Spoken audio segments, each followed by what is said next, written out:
চলতে থাকা, থেমে যাওয়া, বিশ্রাম নেওয়া, তারপর দম নিয়ে পুনরায় দাঁড়িয়ে পড়া, আর তারপর আবার সেই পথ চলা।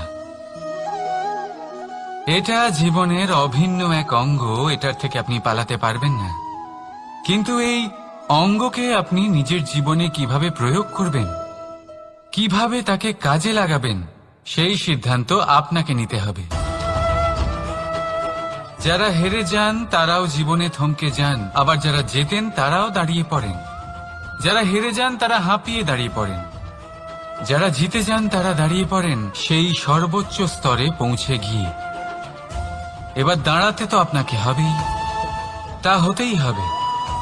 কিন্তু কখন, কিভাবে দাঁড়াবেন, ক্লান্ত হয়ে নাকি সর্বোচ্চ স্তরে পৌঁছে গিয়ে, সেই সিদ্ধান্ত আপনার।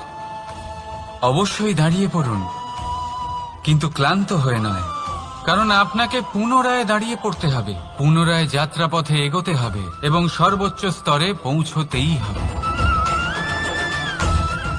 রাধা রাধা।